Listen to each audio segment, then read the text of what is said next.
guys, it's going to be a great episode today. It's going to be a very cold episode. Yeah, that is Hoe lang deze uitzending gaat duren? Oh, Bas. Maar dit is geen media.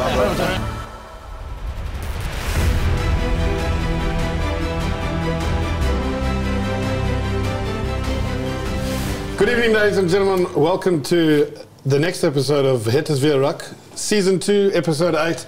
We have a really interesting show in line for you tonight with a lot of controversy, some shocking results, but also an amazing panel. Unfortunately, we thought we had got rid of the old and in with the new, but he's still here. Eric, welcome. Sorry. Big welcome to the forwards coach, if I'm correct, from Dioc, yep. Gareth Davies. And then a special welcome to the OG Moy boy from the Bravo Oysters, Daan van Avoird. Welcome, Daan. Thank you. Guys, interesting show tonight. Any opening comments from any of you? Welcome. Nee, er ging genoeg niet door, helaas. Dus Gooi niet gespeeld, Den Haag niet gespeeld. Dus er wordt aardig wat ingehaald worden nog. Helaas. Makes it exciting, Eric. Keeps you on your toes. We vonden het te koud. Ja. We vonden het te koud. Dat ook. Wij dachten het 1 graden, dan gaan we dit doen. De mooi boy dus. Ja, de voorwaartse wilde wel, maar de backs wilde niet. Wel. Ja. Always. The forwards always want to get into ja, voor ons is het niet heel vervelend. Want, uiteindelijk, we hebben geen beeld van onze wedstrijd. Rotterdam die speelde vanwege het weer ook. Oh, that's shocking. Dus, no video of your game. Nee, maar we kunnen het er wel gewoon over hebben. We hebben niet gewonnen. Het is dus, we hebben het niet meer... Well, I think that's the shock of the week. I mean, I think I called it here that you would win, and boy, oh boy, was I wrong.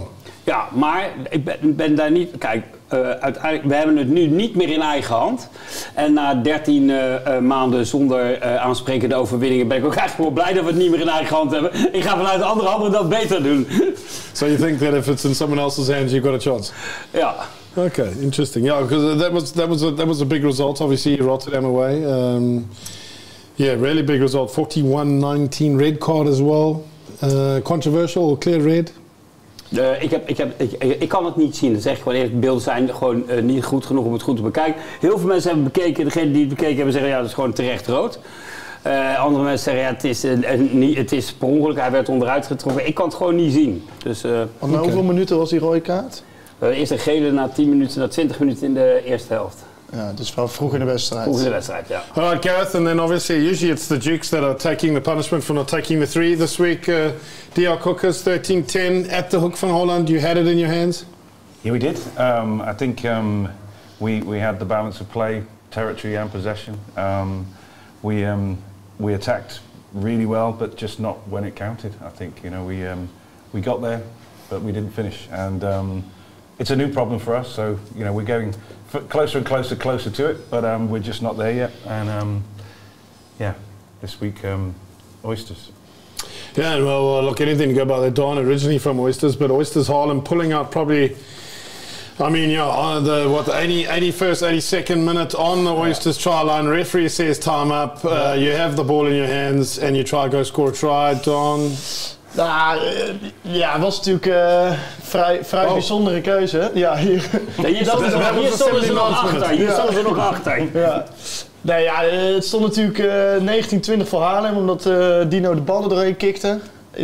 Toch ook wel laat in de wedstrijd, waardoor ze op voorsprong kwamen. En op dat moment was er, voor hoever ik weet, niet meer echt heel veel te halen voor Haarlem.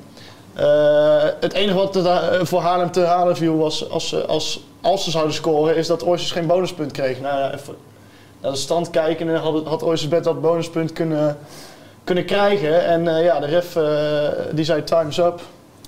En ze speelden. En Oysters maakte een interceptie en ik weet niet of we zo meteen ook naar beelden gaan kijken. Ja, let's watch some of the kijken, waarom niet? Dus ik vond het is een rommelige wedstrijd. Het is heel open, wordt er gespeeld, ook door de voorwaartsen. Dus het was wel een aantrekkelijke wedstrijd om naar te kijken, moet ik eerlijk zeggen. Ja, en tenminste sinds dat ik weg ben bij de Dukes iets nieuws. Dat we scoren uit Mols, dat gebeurde toen nog niet zo vaak. Maar het is mooi om te zien dat ze daar in ieder geval aan hebben gewerkt. Kijk, hier verliezen ze de line-out op de eigen 5. Dat is natuurlijk toch wel toch gevaarlijk om te doen, want Haarlem scoort. Ja, terwijl Haarlem is verre van compleet, hè? Want Daniel Jones is er niet en Son Carroll was er niet. Die wordt vervangen door Dino Bozic. Die twee die waren naar Dubai overigens, gezellig. Ja. Beter weer dan hier. Lucas de Waaij was naar Delta, dus ze misten echt nog wel aardig wat mensen. Quermy volgens mij ook geblesseerd. Ja, geblesseerd, precies. Ja. Oysters ook, hè, overigens. Hè. Ja. Bronne Wils, Rick van Balkom, Bram Brouwer, Isaac Kens, allemaal geblesseerd en afwezig. Interesting try there. I mean, I think if you look at that, you could probably go back and see that there was a bit of obstruction there as well. But what I noticed about the Oysters is that all their tries were from deep. Yeah. You know, in their own half, they start deep and they can really punish you if you don't close them down. And you can see Haarlem using probably not the smartest defense in terms of sevens. You're giving them a lot of space. Yeah, for sure. But I think as well, if you look at their structured play, their structured attack is not as strong as their unstructured attack. They really love to be able to, because there's just one option every time from the 9. And I think, you know, it makes that very difficult. But they do love playing open rugby. It's it's going to be difficult to defend that on Saturday, I think. Yeah, so you're playing them this weekend. So what? Obviously, you're not going to give away too many of your plans, but I would imagine that you'd want to really pressure the set piece and play from set piece to set piece, and not let them get any sort of momentum. As you can see here, I mean, look, that's just a simple... Dan komen de Oysters weer voor te staan, hè? Ja. De conversie gaat raken, hè? Want je ziet ook trouwens, Dino die mist de eerste 2 kicks, mist hij. Yeah, and again, I said that Dino had better kicking than David Wersman, and it seems to I've jinxed a lot of people this week. Ja, ons ook. But I think they do like to play side to side, and you know, Haarlem are quite a physical team, and they put the shots on if you allow them. But if you stretch them, you've got a few opportunities. And as you say, missing key players, it makes a difference. Ja, beide kanten. Het is niet verkeerd voor de wedstrijd, hè, maar je ziet dat er wel veel regie ontbreekt. Je krijgt een andere wedstrijd te zien als wanneer al die mannen erbij zijn. Hè? Dan is het toch even anders. Overigens hebben we ook nog wel lachen, want de verslaggevers van de Oysters die waren zelf echt uiteindelijk helemaal flabbergasted aan het einde van die try die we daar krijgen. But I mean, Daan, do you think that it's a classic maybe thing from Haarlem of underestimating the Oysters? Nou ja, goed, kijk, ik denk sowieso dat Oysters best wel vaak al heeft laten zien in de competitie dat je ze echt niet moet onderschatten. Op een slechte dag en Oysters met een goede dag kan je gewoon verliezen tegen Oysters. En dat blijkt hier ook alweer uit. Ik denk zeker in het begin dat Oysters het scorebord mee heeft. Waarbij nu nog laat in de wedstrijd Haarlem eigenlijk toch weer het overtouw neemt om zo meteen terug te komen. Maar ja, het is natuurlijk wel een gegeven dat je Oysters niet moet onderschatten. En helemaal niet daar in Oosterwijk, omdat... weet je, is het natuurlijk toch anders. Die gasten gaan er denk ik net wat harder voor als ze thuis spelen. Ja, it's a great try.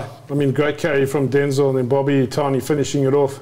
Ja, hij laat zichzelf wel komen met zijn rug tegen de paal aan. Volgens mij voelde hij dat wel even. Well, I think there's a cushion. I think it's probably just more a bit of a trying to get some attention there maybe.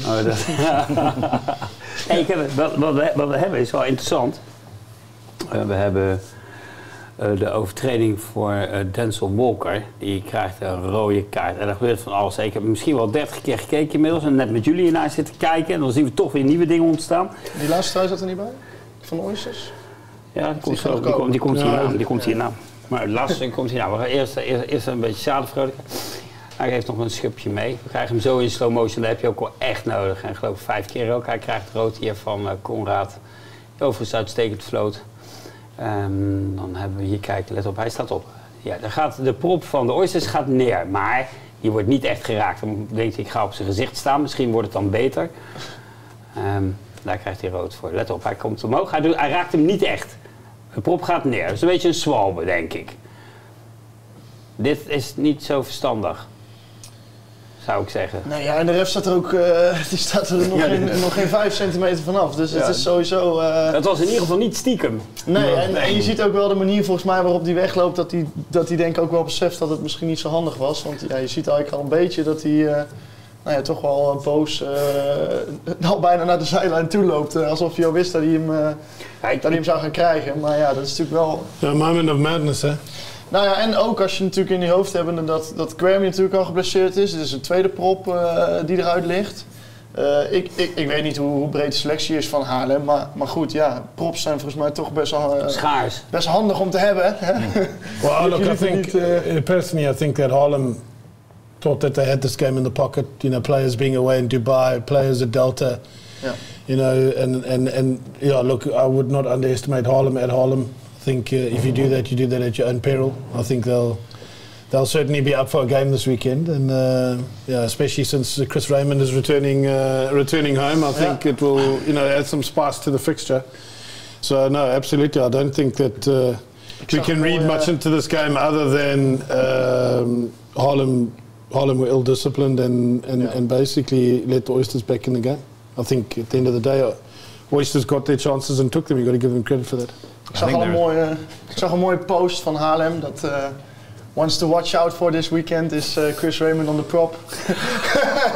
Dus ik denk dat ze well, the banter started, that's for sure. Started. So they call they said Chris Raymond's a prop, so it'll be quite interesting. Anyway, sorry, Gareth, you wanted to say something? No, but I think if you look at Oysters are a physically very fit team. And, you know, if you're not there for the entire match, you know, they will come back at the end. I think that's definitely something that we've already discussed. Well, I mean, most teams under the pump on their own goal line, you know, would be thinking more about stopping a try than intercepting a ball probably. And I think that just shows their mentality is that they love throwing the ball around and yeah, just never going away, you know. And I think the Oysters, it's once again, I think the Oysters have been that team that's sort of underperformed. They should have been higher in my opinion. We hebben het er vorige week over gehad. We zeggen, hoe kan het nou dat ze pas 1 wedstrijd gewonnen hebben? Ze staan 1 na laatste. Heel bijzonder. Breda heeft van ze gewonnen. Uiteindelijk is dat een wedstrijd waar je van vindt, die moeten ze eigenlijk winnen. En dan laten ze dit toch weer zien. Ik vind het fantastisch. Definitely think they have the quality to have been challenging for that 5th, 6th, 7th position that we're all going through at the moment. I definitely think Oysters definitely had the squad to challenge it. And I think, yeah, they showed this weekend, and I'm sure they'll use this confidence to have a crack at Diok. I think that's been the challenge for the bottom 5 teams is consistency and finding it quickly. Yeah, I think that's one of the biggest challenges we've had. It's like from week to week.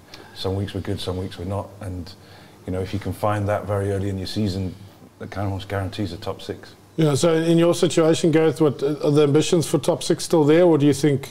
I'm going to give it everything we've got. I think, you know, it's still a big combination, permeation type situation. Then anything can happen, like I did it this weekend. Let's face it.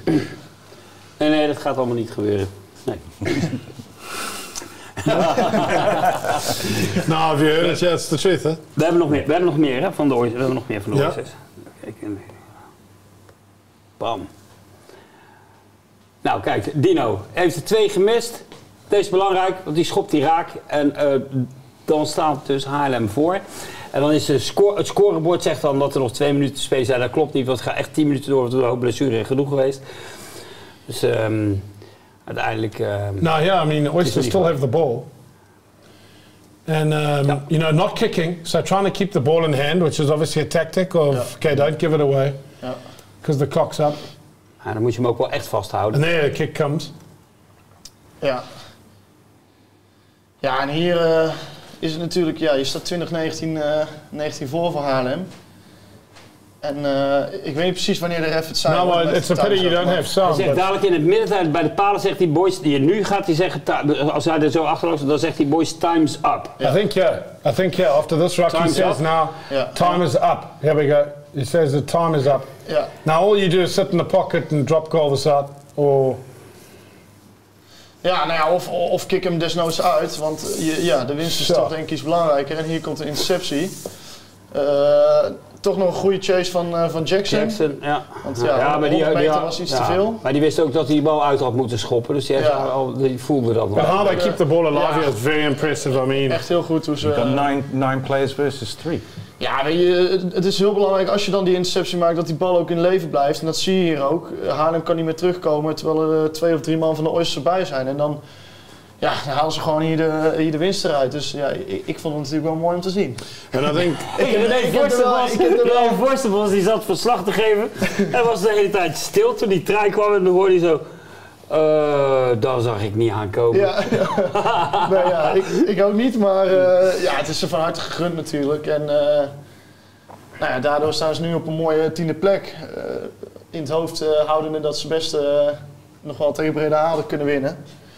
En dan hadden ze serieus meegedaan inderdaad om ook nog zelfs voor die top 6 te kunnen gaan. Dus ja, maar ik weet niet of ze nu nog die ambitie hebben, maar ik denk dat ze in de tweede fase best wel hoog... Nee, maar dat kan niet meer, want ze kunnen maximaal op 20 punten komen. Ja. En dan hou je de top 6 niet mee. Kunnen ze wel aan de onderste 6 proberen hoge ogen te gooien, denk ik. Dus dat zou mooi zijn natuurlijk voor de Oysters.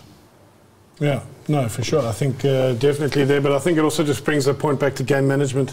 Yeah. If you have the likes of a Daniel Jones and a Storm Carroll sitting at 9 and 10 there, do you make those sort of decisions? Yeah. That's the question you've got to ask, but unfortunately, what's done is done.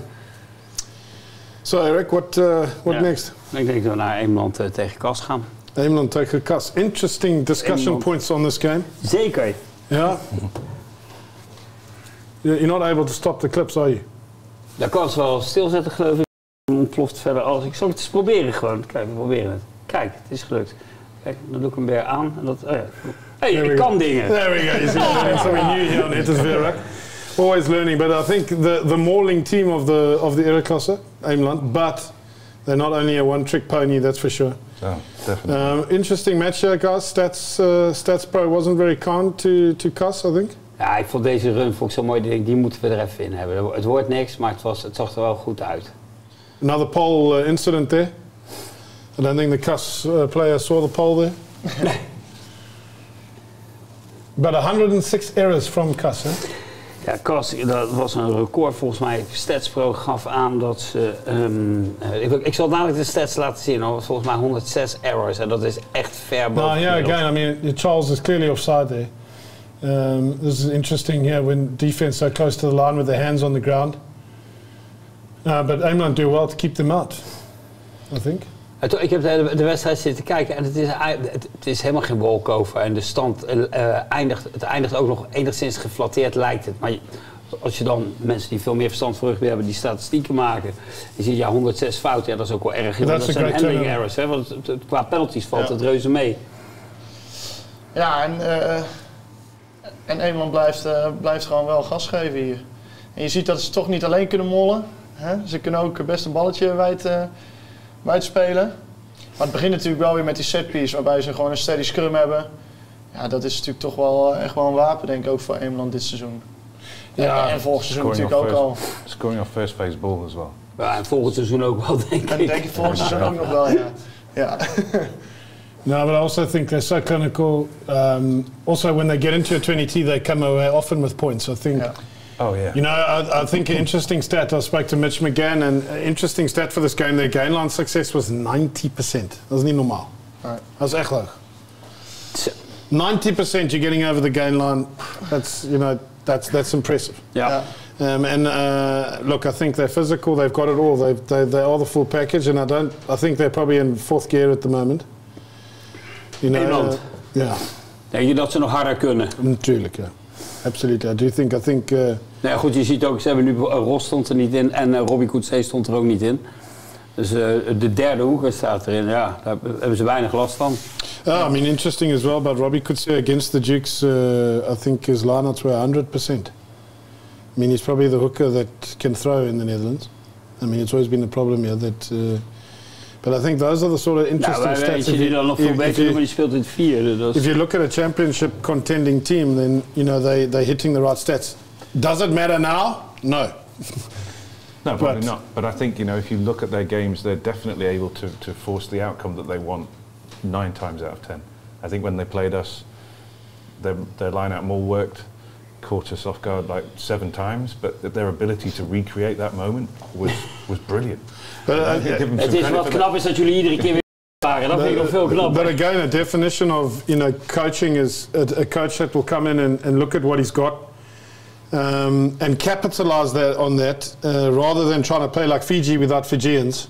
You need to play with what you got, and this is what they have, and they do that really well, and they capitalize on that really well.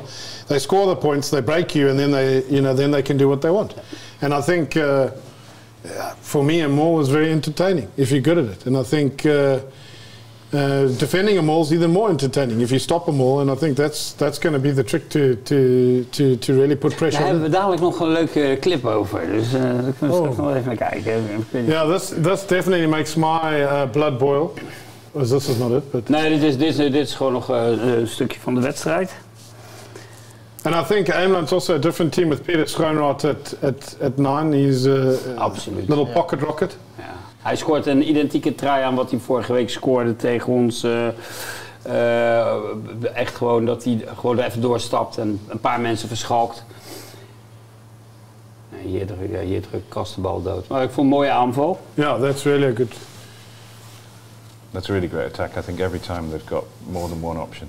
And yeah, but also I think you've got to give credit to Mika Zetsema, a young team. Sure. You know, they're giving him game time, working with him, giving him the opportunity to lead this team. And he's doing a good job. I mean, against the Dukes, I thought he had a lot of variety in his game. So, you know, then, yeah, interesting stats for. Hij is een creatieve speler en hij drukt ook echt zijn stempel op de wedstrijd, moet ik zeggen. Deze wedstrijd, hè? Dus, Yeah, but here you see Ameland winning rucks with one player. You know, and keeping players on their feet and keeping the ball alive. Fast play, continuity through phase play. Nee, kijk. Again. Daar gaat hij, maar ja, snap je? Je weet dat hij dat doet. Je kunt niet verrast zijn en toch zijn ze verrast. Dat geldt voor ons ook, hè? De week daarvoor. Er staan mensen gaan gewoon uit kijken. Het overkomt ze. Yeah, he's definitely like a little honey badger. You can't get him down. Small, zo. Als ze klein zijn, zijn ze ook bewegelijk. Bewegelijk vaak, ja. Dus, dit is waar we het over hadden. Line-out. Now you can. Kan stapt eruit. Now you can stop it. Oh ja, ik kan stoppen. Pas. Okay, so interesting discussion here, Gareth. You being a forwards coach, I've got an opinion about this, but you know, if you look at this is obviously disallowed. What's your take on this? Ik laat hem doorspelen, dan doen we hem zo gewoon nog een keer. Because it's penalty now for obstruction. Maar kijk, stop it there. Stappen terug, ze stappen uit de line-out echt. And number 6 is joined. En nummer 6, die gaat er wel in. Nou, ja. Sorry, Gareth. Hij fluit, hè? De ref fluit, hè? Yeah. But I think as a defence coach as well, I don't know whether that would be the move I would call in that part of the field. But I think as well, you've got to be able to do that properly and not leave the line out. I think that's a big thing. Yeah, and also I think it's definitely disrupting Ameland's play. I think, and I think they couldn't cope with it in the same way. But then the referee, he just didn't catch it, unfortunately. No, well, look, I think and this is the thing, is that you can't defend like that, and it's not right. You're not allowed to step out of the line out, and I mean, you know, that's the law is very clear on that, and it should be a penalty for Ameland for stepping out of the line out. You can move sideways, but you may not leave the line out. And maybe he's got them here. He says for obstruction, maybe going over the mark, you could also get them for, but at the same time, it's a shift more. But number 6 has also clearly come in there. But the first thing for me is, if I look at that, he's given penalty for obstruction. For me, leaving the line out, we experienced it in the Euros, a French referee. As soon as the team stepped out of the line out, bang, he didn't let us get advantage from moving. He just said, no, you're leaving the line out, penalty again. We kicked it out and then they competed and we had a chance to score more. Hij geeft dus obstructie. Dus dat betekent dus dat hij zegt, er is geen mol gevormd. Want als je het helemaal afpelt, hè, dan kan je zeggen, oké, dan zou eerst uit de lijn stappen. Dat vindt hij blijkbaar geen, want dat is het eerste wat er gebeurt. Stap eerst uit de lijn. Als dat niet mag, dan had hij daarvoor moeten fluiten. Volgende overtreding is dan obstructie. Als het obstructie is, ja goed, dan is het dat die andere speler van de zijkant inkomt, dat telt dan al niet meer mee. So then the jumper should hold the ball, look if the opposition's doing that, and then keep the ball and go himself. But then you could get them for flying wedge if people are bound on you. So there's a lot of different things here. But I think for me, the first things first is you're not allowed to leave the line out. You can move sideways, but you cannot go that way. And if that's the case, That should be blown. Voor de zekerheid kun je dus gewoon best je springer over de treilijn heen gooien als dit soort dingen gebeuren, denk ik. And then you tackle him in the air. Yeah. Sure. No, well, it would be interesting to get maybe some clarity on this from some of the experts. Gert Futser, Liam Wright, maybe have a coffee with him or tea and hear how he sees this. But from my perspective, and everyone... Als ze kijken, kunnen ze reageren op YouTube. Op YouTube. Dus mooi, laatste stukje kas. Staat inmiddels 17-0. Gele kaart voor kas. Zo, Mika. Ja, hij heeft een hele grote toolbox, die jongen. Want ik heb hem echt heel veel verschillende dingen zien doen, die Mika. Good to see York Cock back in the mix. Took a bit of a break, but back in it. So dat was gestopt, hè? Yeah. And now Mitch on the field, Wouter Rott is another, he broke his back a year ago and he's back playing rugby, fantastic. Wow. And this is just continuity, just same way of play, continuity. But they're not flapped, they're sort of unflappable, they keep going forward, everybody knows their role. Yeah, and they just do the basics well. It's good rugby. Smart, as you'd say, #rugby. Ja, kijk, een debutant, ik vond het leuk dat we er even bij zitten. Jelle Strijker, debutant in het eerste team van Emeland. Mooi run, geen draai, het is niet anders. Wel een mooie afsluiter van deze... He's a youngster, hè? Ja, hele jonge. But then also Cedric at fullback also got into the mix as well. So a lot of young players coming through there. And I mean, that's just what you want to see. Een speler uit hun Espa-team. We hebben vorige week tegen een Espa-team gespeeld. En dat was hartstikke jong. En dat soort spelers lopen daar rond. Dat is hartstikke goed. En je had natuurlijk Daly en Dirk die bij Delta meespeelden. Dus dat is natuurlijk die zijn weg, ze zijn allemaal weg. Ze zijn allemaal weg. Ja, Daan, you've got some news about that. Kleine rectificatie volgens mij ten opzichte van vorige week. Toen werd aangegeven dat zij het volgens mij niet meer naar hun zin hadden bij Kaskum of iets in die trant in ieder geval. Maar uit doorgaans betrouwbare bronnen heb ik vernomen dat Dirk... Hunzelf waarschijnlijk? Vanuit hunzelf inderdaad. Dus Dirk gaat inderdaad weg. Niet omdat hij weg wil bij Kaskum, maar omdat hij in Australië gaat rugbyen. Dus hij gaat daar een seizoen spelen vanaf januari. En Daly blijft gewoon bij Castricum.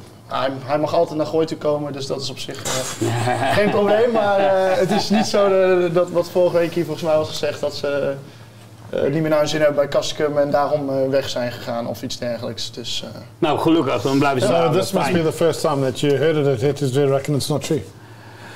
Nou, alles wat wij zeggen is gewoon waar. Vorige week was dat waar, het is waarschijnlijk gewoon niet doorgegaan. No, thanks Daan for that. Let's move on to the next one there. Nou ja, qua wedstrijden zitten we bij de Dukes. Het was niet behoorlijk veel, daar konden we niks op zien. Okay, so we don't have pictures, but we're going to talk about it. We gaan er zeker over praten. So 41-19. We eerst de stats van Cas eventjes. Wat valt mij daarop? Dat is redelijk in balans. Allerlei zaken zijn redelijk in balans. Op twee dingen na. De gescoorde tries. Daar was Engeland veel beter in. En het aantal errors. 106 errors in de wedstrijd. Dus naast de penalties gewoon... Well, if I look at the penalties 14, lineouts only 5 missed. So it must be a lot of missed tackles. Tackles, and lost balls. Because also scrums, we only have 10 scrums for England. So if you add those up quickly, there's a lot of missed tackles. So I think defensively, they had a bad day at the office. And if you look at the gain line success being at 90%, dat is heel then I think Cass definitely won the physical battle here. En dat zie je ook terug in de workspeed, hè? Want Engeland ongeveer 2,5 seconden per... dat is echt snel ook, hè? En dat is heel snel. En dat is gewoon, dat zie je, dat komt doordat ze waarschijnlijk die 90% over de gainline heen gingen. En one man rucks en de quick short play into the next channel. Pieter Schoonraad heeft hij op zijn rug zitten, die valt eraf. Ja. Een soort transformers. En dan flop en die bal is weer weg. En dan gewoon razend tempo. 2,5 seconden is gewoon... I think Gareth mentioned it in while we're talking off camera, which I reckon we should actually put a secret camera in because there's better stories in there than we do here. But Gareth, you were saying something about the shape that they use. They stay in shape well. It doesn't look like minis rugby. It's well thought out. It's well choreographed, and I think they use their structure to create those unstructured moments, and they know when to break structure. I think they've worked hard at that. You can see. You know, there's always 3 options from 9 in almost every one of those clips, and it makes a big difference, especially if you want to tackle, because you know, organising yourself to look at who's going to be a dead runner when you've got 3 options is very difficult. So, did we see anyone really challenging them or pipping or trying to beat them, or how would you beat them? How would you play them? Kick chase, Daan. Kick chase. Ja, kick chase. Nou ja, playing in the right fields is denk ik wel een hele belangrijke tegen Engeland. Want je weet dat als je penalties in je eigen helft tegenkrijgt, dan gaan ze voor corner en dan gaan ze mollen. Dus ja, je moet zeker denk ik wel je kicking strategy daarop aanpassen. Dat je in ieder geval in de juiste speelhelft speelt. En het liefst in de speelhelft van hun.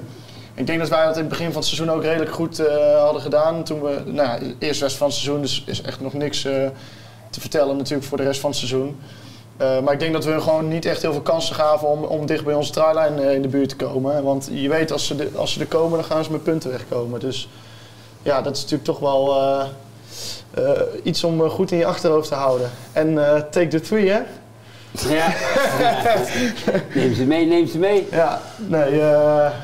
Dus ja, het is gewoon een hele gevaarlijke setpiece van Nederland. En credits naar hun natuurlijk ook daarvoor. Yeah, I think Robbie and Monty, a combination in the line-out, and Charles Menna. I mean, Charles Menna is again a force.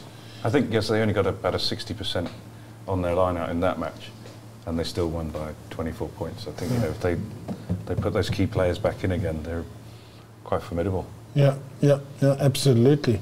So it looks like a bit of a Rotterdam and Ameland really, you know, staking the claim at the, you know, at the top of the table, both on 36 points. And the reason Ameland behind Rotterdam is because Rotterdam beat Ameland, not because of points difference. So yeah, there we go.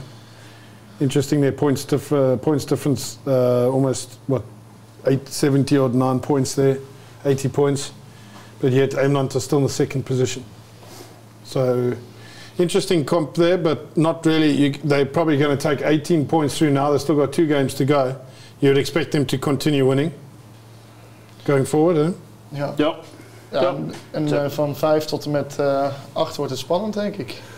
Ja, heel spannend. Daar zie je, los van misschien wat inhaalwedstrijden, dat 2019, 18 punten. Nou, maar Gooi heeft 2 wedstrijden meegespeeld. Kijk, Gooi is echt wel, die is 100% zeker. Het draait om Kas, Haarlem, Jukes, Diok voor die 6e plaats in de ereklasse. Ja.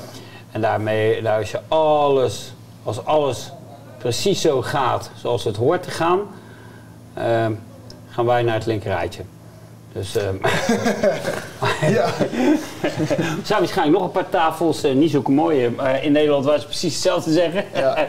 Sterker nog, aan deze waarschijnlijk zegt iemand anders ook heel iets anders. Nou, maar wel een hele andere top 6 wat er dan gecreëerd gaat worden ten opzichte van vorig jaar.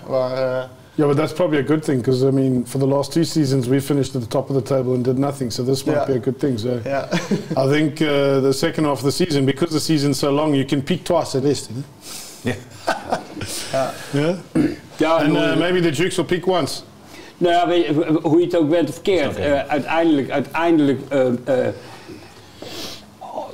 ik ben niet aan het voorsorteren hoor, want ik heb nog steeds hoop, maar dat rechte rijtje, daar zitten altijd 4 teams in, waar het gewoon, die eigenlijk ook in dat andere rijtje wel thuis horen. Dus het wordt in ieder geval niet saai, hè? De wedstrijden blijven aantrekkelijk. Dus in Breda, die kunnen nog winnen van Gooi, dus die gaan nog wel wat puntjes sprokkelen. Hey, you never say never. There's always the banana. There's always, and I know my club very well, and we often like to slip on that banana that peel. So I will not sit here and say that it's a given. We have to win the games and do the job before we can say anything. And we're in this situation as well. Not sell the hide before the bear is shooting. Dus, hey, ik moet eens even kijken. Zullen we eventjes over de Espoir-competitie gaan hebben. We hebben afgelopen maandag een vergadering gehad met I think we've got some great photos of some real talented players coming through. So nee, zeker, we hebben een A-scrum-speler van het Avoird team. De kleur, nou, dat is de kleur. Dus die... hartstikke leuk. En we hebben ook de captain van Rotterdam. Hebben we ook. De captain van Rotterdam. That's the talent. Nee, we hebben maandag een mooie vergadering gehad met de voorzitters van de clubs in de future class. Kijken hoe het gaat, evalueren. Iedereen is echt heel content mee. Ook de studenten zijn er gewoon heel blij mee, want het is leuk. De wedstrijden zijn leuk, over het algemeen goed en spannend. En we kijken wel vooruit. Dus de bedoeling is wel om te gaan van jongen, we hebben nu de... Even kijken... ik kan het niet vinden. Ja, hier hebben ze. Hij doet het. Links de gemiddelde leeftijd van de teams. Daar wint Rotterdam. Die zijn het oudst. 26,71 jaar gemiddeld. Helemaal onderop de Dukes Espoirs. Dus die degraderen naar de kinderklasse waarschijnlijk. 19 jaar en 19,7 jaar. Als je dat nou afpelt op een goede manier, dan zou je zeggen, nou ja, je doet dit 18, 19, 20, 21, 22, 23 normaal. Dus die middelste 2 jaar, dus 20 en 21, daar zou je eigenlijk iedereen graag willen zien. Nou, daar zie je nu op dit moment alleen de Dukes en Eemland. En de rest gaat wel, je ziet Den Haag gedurende het seizoen al steeds jonger worden. Del Studenten doet het voor het studententeam erg goed. Gooi 22-8. Alleszins acceptabel. Er mogen een klein beetje minder worden dan net boven de 23. Diok en USRS. A-scrum zijn waarschijnlijk niet de slimste studenten. Daarom gaan ze ook naar Amsterdam. We hebben wat langer nodig om die studie te voltooien. En dan Rotterdam. Nee, die meer tijd om, die zijn, nou, eindigen ze ook hoger, meer tijd om te trainen, zijn al met pre-fut. Okay, James, so why is this so important in terms of the future class, Eric? You brought up ages, you brought up, what the different clubs are doing. Why is the future class so important? Ja, om het enorme gat dat er zit nu tussen 17-jarige jongens die uit de Colts komen, ook van het hoogste niveau. Die kun je niet in de ereklasse zetten. Nou, en weinig clubs hebben de luxe positie ereklasse, eerste klasse, tweede klasse te spelen. Dus waar ga je met die gasten naartoe? Er komt nog iets bij. Als je niet goed genoeg bent om meteen in het eerste te komen, dan kom je in een trainingsgroep B te zitten meestal. En trainingsgroep B, ja, daar sommige mensen die in de pauze een biertje nemen en een sigaretje roken. Dus dat is niet wat je wilt. Die jongens die hebben vaak op een academie gezeten. 4 tot 6 keer getraind in de week en die komen dan in één keer in een veel recreatiever... Alright, okay, so that's more of a board's perspective. If we talk to a coach here, Gareth, you obviously you're coaching the future class team. Yeah. If you talk about the pros and cons and what works and what doesn't, And I think it's a great competition. I think it's the right competition, but I think at the moment the players, the 18, 19, 20-year-old players, are not that committed to be training, twice a week, playing all day Saturday, putting in those extra hours in the gym, building up that resilience so that they can play every week. We're getting a lot of injuries. They're not used to the protocol of going to the physio and coming back on the physio and things. So, there's a big learning curve for these younger guys. And I think that's been the biggest challenge. Okay, I'm going to put you on the spot here. What's your solution to that in the sense of, like, what are we talking here? Are we talking, infrastructure, structures of clubs, education? What are we talking about here? I think it's an infrastructure thing. I think we've got to kind of create the environment that builds better players, and that would be the whole care, on and off the field. The mental skills, the mental resilience, all of those things are part of that. They're contributing factors to the success in that future class. Yeah. Because to get an 18-year-old, 19-year-old to concentrate all the way through that long season with stops and starts and stops and starts it's quite a challenge, I think. Okay, so how do we take a club that, let's say for example the Dukes, looking at the age group of 19, 20 years old, why does it benefit a club like the Dukes if Rotterdam are going to be sitting at 26? How do we put this all in the package and how does this, what's the end goal here? Like, volgens is het geen doel, maar een middel. De future class is een middel. Wat is het middel? Om jonge gasten klaar te stomen voor de ereklasse. Dat snijdt het mes aan een paar kanten. 1. je hoopt op termijn op een hoog niveau te spelen met zo min mogelijk ingevlogen spelers en zoveel mogelijk eigen gasten. Dat is leuk. B, het is een enorme verbetering van de infrastructuur van de club. En dat is belangrijk. Ik denk dat wij als clubs allemaal onze infrastructuur moeten verbeteren. Waarom? Je moet bieden op alle fronten, medisch, trainers, kwaliteit, referees, het hele verhaal. I know you're saying that, it's great, but so if we start to do that, how do we as the clubs make sure that this happens? Because if we start talking about, okay, we have to put a foreign cap on, how does that help us long term? Because is the foreign, the part of the game, the top of the iceberg, is that the problem, or are we not focusing on the development side of the game in terms of making sure clubs have these facilities that you're talking about now? If we start talking about that, is it not better to have competition that clubs are able to have a Colts team, a medical team, you know, that looks after the education of these players, Colts team, future class team, Eerste or Era Klasse team? You know, should we not be judging clubs on infrastructure rather than performance? Because if we keep judging players or teams on performance, this is what you get. But if we start saying, okay, Dukes, what have you got in terms of pillars, that certain benchmarks that the union sets? And if we start with that now, 6 years from now, we'll be a lot further, don't you think? Nee, er wordt nu gewerkt aan een participatieovereenkomst. In die participatieovereenkomst komt ook medisch voor, opleidingen voor, refereeing voor, jeugd, Colts, alles komt daarin voor. Hoe snel dat allemaal verplicht op. We hebben ooit het powerplan gehad, ken je dat nog? Ja, Dennis Power. Maar het probleem is alleen, als je niet handhaaft, dan doet iedereen toch waar hij zelf zin in heeft.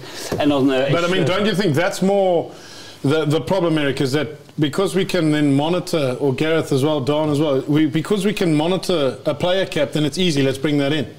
But things that we can't, that we need to actually invest in, we don't do. Nee, eens. Nee, heb ik budget, zonder meer. Ja. So Daan, I mean, we were talking earlier about players stopping the game.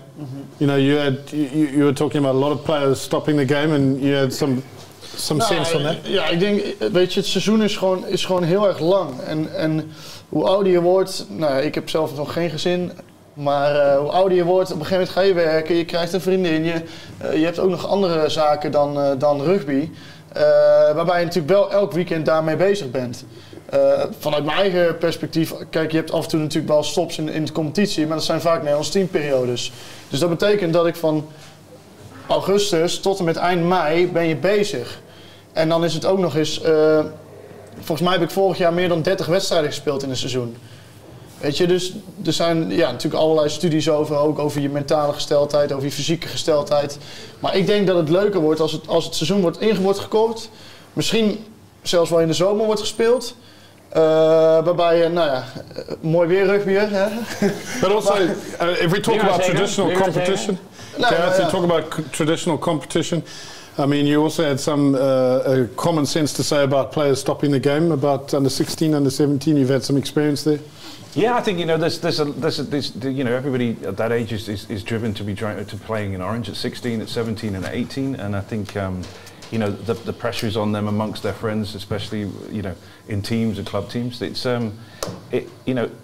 quite demotivational for them to not be selected, and there isn't sort of enough done, I think, sometimes for those guys that don't, because they may get into 16s and 17s, but are they then going to go into the future class and then blossom there? I think the drop off is too great, I think. Does rugby in the country need a makeover in terms of, do we need to be less traditional? Do we have to come up with something exciting? Is the product strong enough? Is it good enough for us to grow the game? Nou, we hebben volgens mij waren wij het vorig jaar al eens. Dus ik begrijp niet dat dat niet uitgevoerd is inmiddels. Om die competitie anders in te delen. Om te zeggen september, oktober, november. En maart, april, mei of april, mei, juni. Dan speel je nog steeds een half jaar rugby. Zit niemand je in de weg. Hoef je ook niet van die draconische pauzes van een maand te hebben. Het seizoen is korter. Andere continenten doen ze dan netbal of high-lie of weet ik veel wat tussendoor. Of frisbee werpen, kan mij iets schelen. Maar dan ben je niet altijd met die rugby bezig. En dat zou een goede oplossing kunnen zijn. Maar dat is natuurlijk veel meer een cafetaria geworden, de wereld. En iedereen pakt eruit wat hij wil hebben. Hè. Inderdaad, of padellen, wat jij aangaf. Of gaan dit of ze gaan dat. Of, Ja, en je hebt natuurlijk toch altijd dat risico dat die wedstrijden worden afgelast. Want het is nou helemaal niet altijd lekker weer in Nederland. Het is een wintersport. We spelen echt een wintersport. En nou, net als afgelopen weekend is het dan voor ons weer een mooi voorbeeld. Maar je zit eigenlijk... om 11 uur zit je met je trainingspak aan om naar de wedstrijd toe te gaan. En om 11:30 krijg je te horen dat de wedstrijd niet doorgaat. En dan, op vrijdagavond hou je er rekening mee. Op zaterdag ben je eigenlijk al in de startblokken om te gaan. En dan, dan gaat het niet door. Dus je bent toch alweer eigenlijk vrijwel je weekend kwijt. Ondanks dat die wedstrijd misschien niet eens doorgaat. En ik denk inderdaad wat jij zegt. Als je die paar maanden rust hebt, als je ook... Weet je, ik vind dat het een mooi voorbeeld om te kijken naar andere sporten in Nederland die het goed doen. Als we kijken naar hockey en voetbal, ze hebben dan zaalvoetbal of zaalhockey misschien. Maar dat komt natuurlijk ook omdat het weer gewoon niet meer mee zit. Niemand vindt het leuk, denk ik, om in de regen of in de kou rugbywedstrijd te kijken. Voorwaarts wel. Voorwaarts misschien wel, maar ik niet. nee, maar het is, ik denk wel dat er ook veel meer support uiteindelijk gaat komen als je al kijkt einde van het seizoen. Er staat iets meer op het spel, maar ook het weer wordt beter. En dan staat het gewoon bij al die clubs echt ramvol. En ik denk als je daar die dubbele omzet van de bar kan halen, dat het nog niet eens een heel verkeerd iets is om misschien iets langer door te gaan in de zomer. Waarbij het weer mee zit, weet je, dan heb je echt lekker zo'n zaterdag. So, how do we put this on the table? I mean, you in de ereklasse overleg. Nou, dan kan je gewoon nog meer doen, want het hoeft daar niet bij te blijven. Als je zegt, we doen dat 2 keer 3 maanden, dan kun je makkelijk je wedstrijden kwijt, dat is 1. B, speel gewoon iedere week. Want je hoeft niet met 15 dezelfde spelers te spelen, dat heb je zelf in de hand. Hè. En de lagere competities kun je anders indelen. Je kunt ook zeggen, we gaan op vrijdagavond spelen. Want het is langer licht buiten, het is lekker weer buiten, we zetten de barbecue neer. We maken er een fantastische vrijdagavond van en de dag daarna slapen we allemaal uit. Dus volgens mij zijn daar mogelijkheden zat. So we need to stop being. We need to look at the traditional sort of competition of how we can influence that. We need to look at the period we're playing at, and we need to look at how we improve our product really. And then the sort of club infrastructure, Gareth, as you said, that needs some serious work. Yeah. I think just more, or just not necessarily serious work, but a better focus. I think is the thing. I think because I mean, if you also there's a lot of effort. There's a lot of effort in every club. Yeah, of course. I don't think anyone. I think if you look at the volunteers and how much work is put into rugby in this country, no one can fault any volunteer. I think what they do in the country already is simply amazing. If you look at how many clubs have been built on the backs of chairmen that, get out of this probably more criticism and more backlash than. Gratitude and positivity. So I think my hat goes off to everyone that's, trying to build rugby. But at the end of the day, we are trying to make the game better. And this is certainly directed at constructive feedback rather than that we're doing everything wrong. I think that's important. Maar ik hoor ook nooit iemand zeggen dat ze dat een slecht idee vinden, hè? Ik hoor nooit iemand die zegt, dat is een slecht idee. Wie gaan die kaart trekken dan? Ja, maar hoezo? Dus gewoon een kwestie van we zetten dat op een klapblaadje en we stellen het voor en dan gaan we het uitvoeren. Nou ja, I think it's time. Hoe fijn denk jij dat het zou zijn als we niet meer iedere week gaan touwtrekken met z'n allen? Ja, want Delta speelt en 120 speelt en dit speelt en dat moet en zus moet en we moeten dat nog doen. En dan we gewoon zeggen, dat weet ik niet, die zien we over 3 maanden terug. Die is nou andere dingen doen. Veel plezier daar. Ik vind de vrijdagavond ook wel een mooi idee. Volgens mij was het zelfs zo dat als we weer even kijken naar voetbal, Willem II die degradeerde naar de Jupiler League en ze verkochten meer seizoenskaarten, want ze gingen op vrijdagavond spelen. Dus vrijdagavond, mensen gaan kijken, drinken een biertje en gaan de stad in. En je hebt nog het hele weekend vooruit daarna, Ja, I think that's definitely I think second round games. I think we need to look at that option to. It also, like you say, it just brings in a different crowd. Maybe have a DJ. Maybe every time you come to the Dukes here, this is probably the most gezelligste club when you come to. There's always someone dancing on a table. Great 80s to 90s music going off. Usually Eric. Eric's usually giving beer to the referees. It's always carnival here.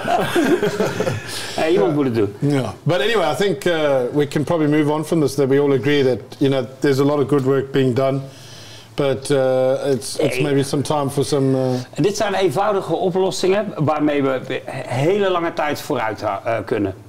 Ja, denk ik wel. En ik zie geen downside. Nee. Nee. All right, so the next, I think the next game is the Hookers versus Diok. Hookers versus Diok. En ik heb stats. Bam. Dat is het enige wat we ervan hebben. Ik kwam ergens... op een gegeven moment, vandaag kwam er een linkje voorbij ergens... dat toch de wedstrijd gefilmd was. Dan denk ik, waarom staat hij niet op Team TV? En waarom niet even een linkje rondgestuurd? Dan hadden we hem mooi kunnen behandelen. Helaas. Dat vind ik dat zijn allemaal die kleine dingen. It looked like it's quite a slow game. I mean, the Hook van Holland definitely won the kicking game, Gareth. I mean, but you guys certainly won the territory and possession. Yeah, it was for us, we played a good game. I think we just didn't finish. What we set out to do, we achieved apart from get the points. Yeah, interesting. It's a long process, but it's a new problem every week. So interesting stat you discussed earlier was that you entered the 22 meter the point zone 22 times and came away with 7 points. Yeah. I mean, how do you see that then? I mean, it's so difficult to swallow. Obviously, it's like we went over through a video analysis session on Monday, and that desperation to score, that patience, that confidence, it overcomes your ambition, your team ambition to score together. And I think sometimes we just took it that one step, two step too far. So is that more your sort of playmakers, game management, or as in patience, or just over eager? Yeah, and I think sometimes an eagerness to sort of break out of system because they can do it on their own. White line fever. Yeah, a little bit. I think and it's it happens with inconsistent teams where we are right now, and I think it's one of those things that once we've ironed it out, unfortunately too late in the season, but we're getting there and getting our game together. Yeah. And I think it's taken a long time to come, but if you look at our attack looks a lot more like Aimland. Not that we're copying Aimland, but we have options. We're working them. Our defence is, I think it doesn't show that, our defence is rock solid at the moment. I think, definitely. We're very difficult to score against. And, there's parts of our play that are really, really strong. And there's just some inconsistencies where we just don't finish at the moment. Yeah, and I think if you look at the strongest defences in the competition, it is. It's Aimland at 143, Gooi at 122. Or one is at 160. But you've only played 7 games. Yeah, that's true. But I still think that's. I mean, if you look at that, I think that. Look, at the end of the day, defense wins championships, or defense gets you in the position to win games decently. And I think that's where, a good defensive system comes well. And you guys definitely have that fighting spirit, and a lot of young talent that have just come out of the under-20s as well, that are sort of finding their way. It's a very young team, actually. A very young team. If you look, I don't know if you don't have the average ages of the first team, but we do have a very young team. We have a very, eager, and they're definitely putting in the hours and putting in the effort. It's just not paying off right now, and I think that's the challenge, I think. Yeah, no, this was one that I actually did call right. I said that Hookers would squeak it at home, which they did, because if you'd taken the 3, I would have been wrong again, but thank you, Gareth. But I mean, the Hookers, consistency, they know how to fight out a win, hè? Hey, Daan? Ja, zeker. Nou, ik denk dat wij een beetje hetzelfde probleem hadden als die ook. We kwamen wel heel veel in de mogelijkheid voor punten, maar we kwamen niet weg met punten. Dus toch die fighting spirit, denk ik, van Hoek van Holland. Ja, wat ervoor zorgt dat ze in de wedstrijd blijven. En dat zorgt ervoor dat ze ook op een verdienstelijke 3e plek, denk ik, staan. Ja, en wat ze vorig jaar heel erg hadden, de Hoekers, dat was dat ze de eerste helft werden weggespeeld. En de tweede helft vaak wonnen. Ja. En zelfs dat staat er nog goed bij, de tweede helft tegen Den Haag wonnen zij vorig jaar. We stonden ze al zo dik achter dat ze niks meer bereikten. Ja. En nu dit jaar zie je heel andere Hoekers, die gewoon de hele wedstrijd present zijn. En serieuze contenders zijn. Nee, ze staan niet voor niks op de 3e plaats, laat dat duidelijk zijn. Precies wat je zegt. Ja, alright, so the shock of the weekend? Ja, Haarlem toch wel, denk ik, hè? Nou, de prijs van de winterbanden van mevrouw de auto. Rotterdam Jerks, hè, wat? De prijs van de winterbanden van mevrouw de auto. That is the shock of the weekend. Voor mij winterbanden. Oh, ik bedoel het van een rugby, ja. Okay. Now, Rotterdam Dukes, obviously don't have footage there, but interesting game. No stats either. Nee, geen stats, nee. Oh, jammer. Obviously, we don't want to really report on this game, but... Nee, ik baal dan dat die beelden er niet zijn. Want ik laat met liefde. Het hartstikke leuk om te laten zien natuurlijk gewoon. Alleen de beelden waren niet geschikt om iets mee te doen. Dus jammer, volgende keer beter. We spelen dit weekend weer tegen Rotterdam, maar dan de studenten. Oh, okay. Right, so unfortunately 2 games that didn't take place this weekend is Breda HRC and Rotterdam Studenten against Rugby Club at Gooi. And they will be, I know that Rotterdam Studenten against Gooi will be on the 14th of December, Thursday evening in Rotterdam. Hopefully if their pitch is okay. If it's not, I think our pitch will be okay. We've got some heaters on it just to try and get it going. But that wraps up the weekend's games from the Eurocluster this weekend. And after the break, we'll be coming back to you with more information about this week's games. There's going to be a lot of predictions, which I think are going to be close. Interesting, tight games that could make a difference. Who's going to get that 6th position? So please stay tuned, and we'll see you soon.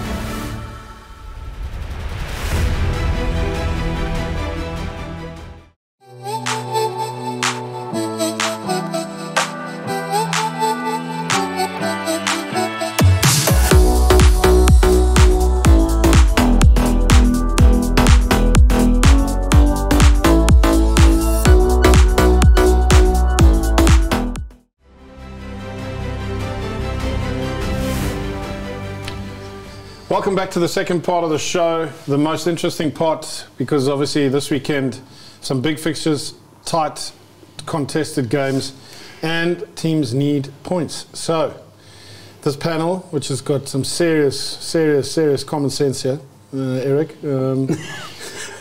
we've got some interesting games this Saturday, and we're going to start with the Dukes against Rotterdam Studenten. I'll start with Daan. Ja, nou ja... God, nee, ik denk dat Dukes dat wel moet gaan winnen, toch? Nou, laten we het zo zeggen. We zullen afwachten. Als de Dukes die niet wint, dan zou ze ook niet verdienen om naar de top 6 toe te gaan. Maar ik zet wel mijn geld op Dukes. Als je die niet wint, dan kom je wel in de top 6, maar in de eerste klasse. Ja. Nee, okay, so Daan says Dukes. Bonus point? No bonus point? Bonus point. Yeah, bonus point went Gareth? I'd say Dukes with a bonus, but I think they've got to really use this game as to find that consistency, because they'll need that in the second half, for sure. Yeah. Eric? Ja, en een bonuspunt. En ik denk dat er ook nog flink gescoord gaat worden, want uiteindelijk ze zullen het toch een keer moeten gaan laten zien, hè? No, yeah, I agree. I think there should be a complete. All of us agree on the same thing. Yeah, I think Dukes to win with a bonus point at home, especially.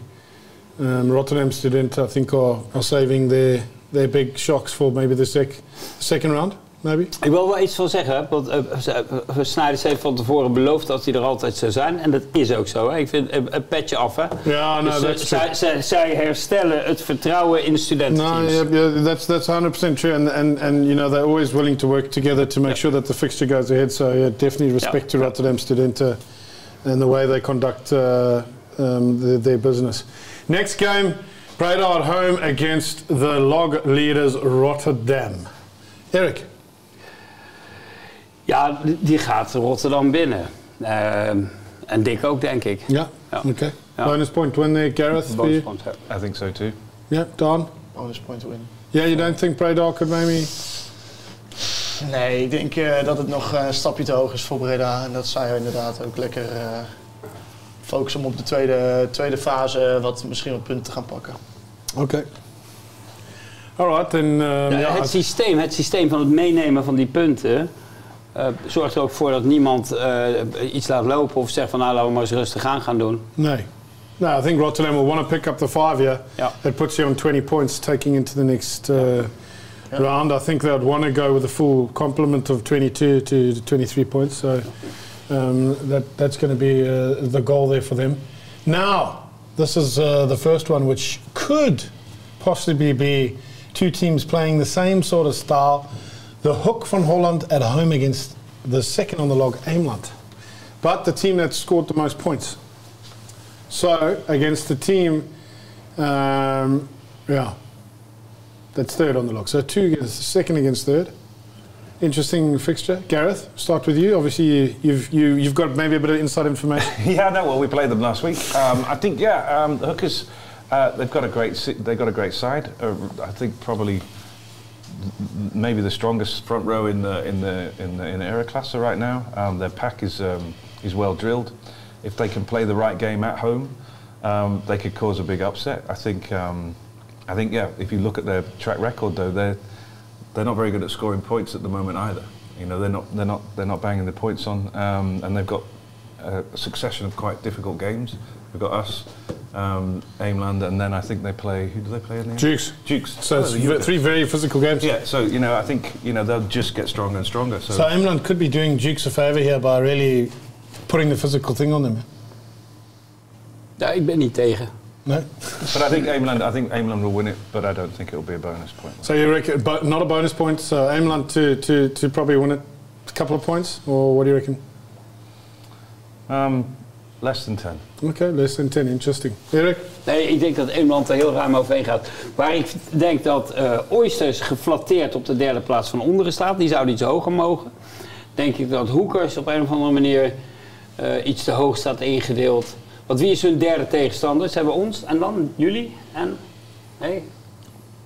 Aimland dit weekend. Aimland and then you. Ons en dan Aimland. That's it. En wie is dit weekend dan? There's only one game. Rotterdam. Yeah, I think there's something in that beer. Definitely is. Dat betekent, dat zou kunnen als ze alle drie verliezen. En dan sta je dus nu geflatteerd op die derde plaats. Twee wedstrijden. Twee, ze hebben er maar twee. Ja, precies. Ja, dus Aimland deze weekend en volgende weekend is de Dukes, hè? Ja, klopt. Ja, 1 thuis, 1 uit. Nee, de Hoekers is in januari. Oh ja, oké, sorry. Ja. In januari, ja. So you've got Christmas to prepare. Ja, stuff the turkey and then finish it in January. Have you cancelled Christmas or are you the Grinch yet? No, we're going to practice stuffing turkeys. Right, so Eric, are you going to make a prediction? Aimland by 5 points, you said. Bonus point. Ja, Daan? Absoluut. Ik denk het ook. Geen Delta-wedstrijd dit weekend, dus alle Aimland jongens zullen ook wel weer spelen, denk ik, met elkaar. Dus ik verwacht gewoon wel dat...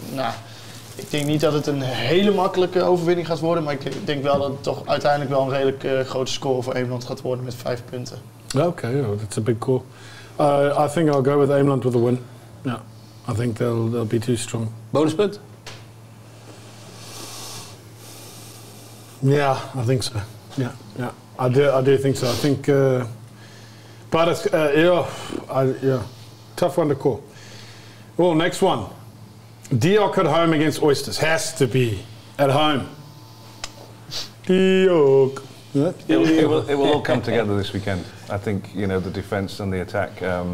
It will click this weekend. I think. Look at the confidence. Love that. So you're going for a bonus point win? Oh, for sure.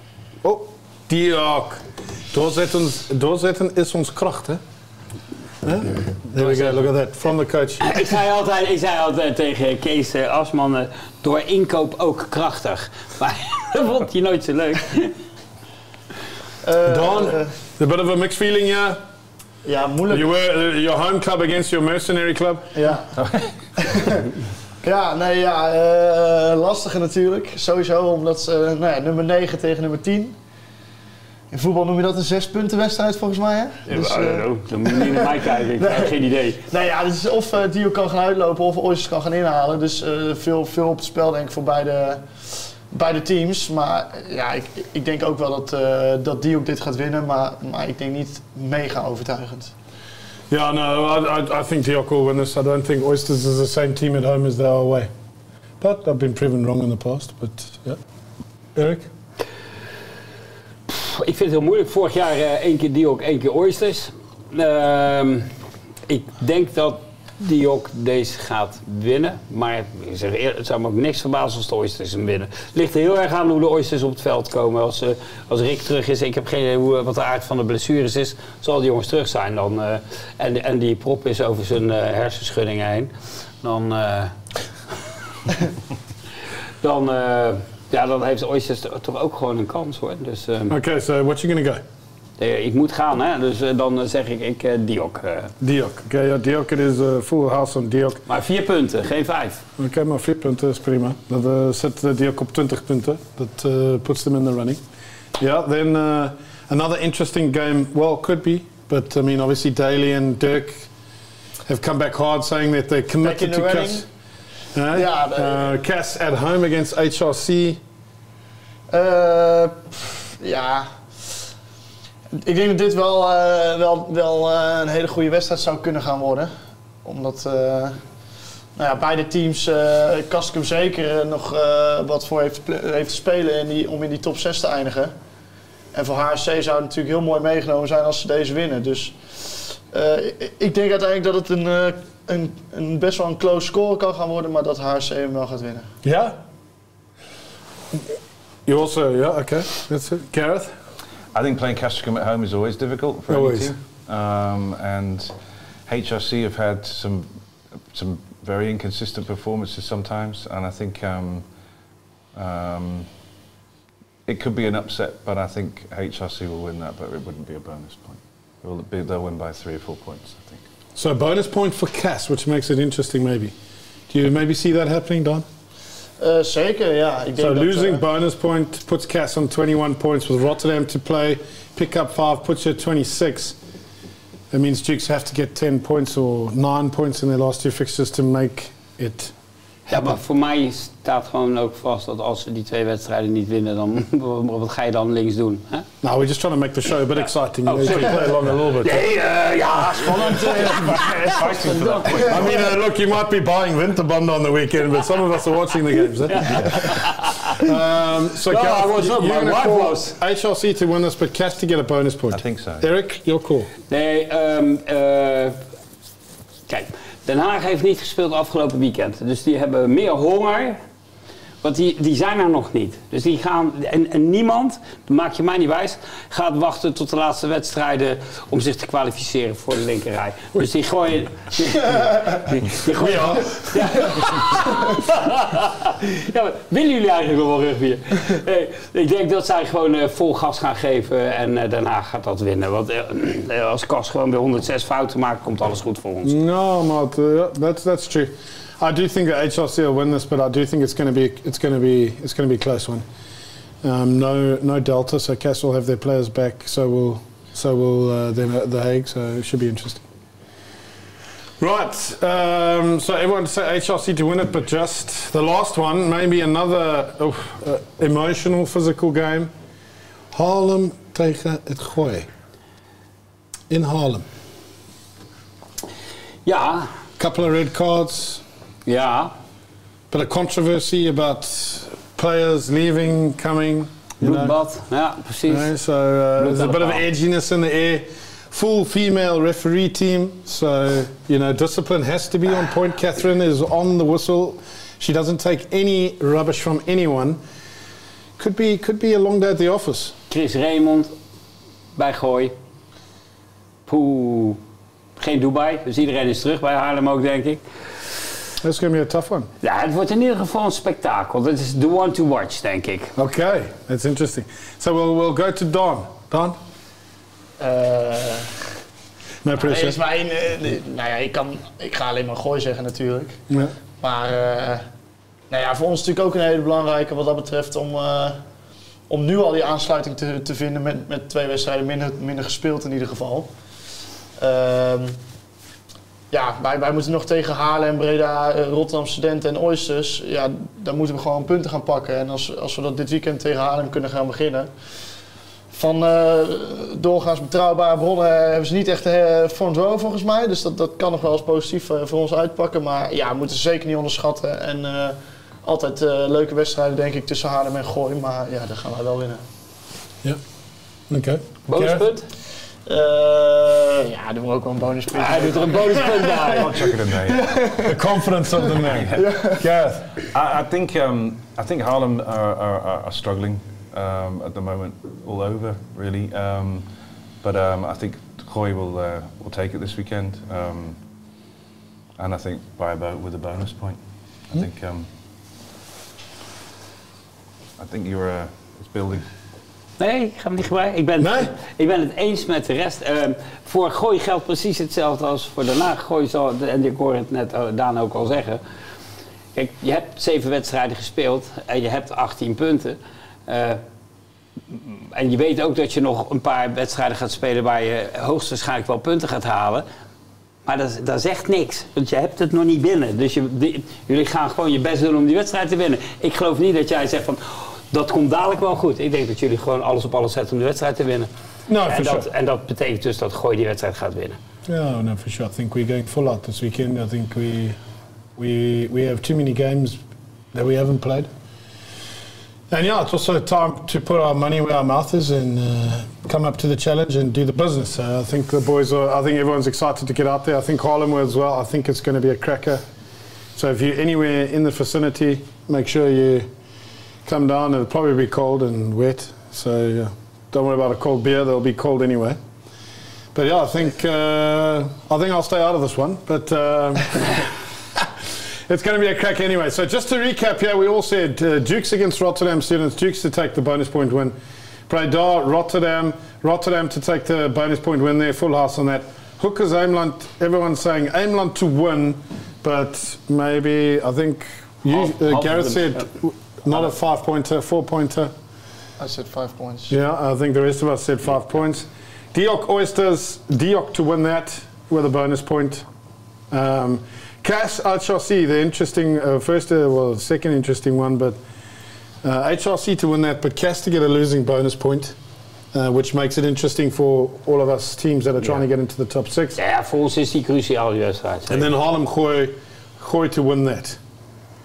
Interesting. Allemaal eensgezind. Dus dat is ook mooi. Dat is mooi, kunnen we ook met z'n allen tegelijk de bietenbrug op. Het lullig is dat wij hier wel staan en jullie niet. No, I'm sure next week is going to be entertaining, gents. Just before we go, any final comments? Eric? Ik heb genoeg gezegd, denk ik. Gareth, anything? No. Don? Well, in that case, ladies and gents, we've come to the end of another great episode here at Het is Weer Ruk. Thank you so much to the gentlemen for coming through and taking part in today's episode. We hope that you enjoyed all the information. If you have any questions, any comments, please drop us a comment in the comment box on YouTube. Let us know what your thoughts are, how we can improve the show, but also let us know what you think about what we're saying. It's always important. But from us here in Den Bosch, from Het is Weer Ruk, houdoe en bedankt.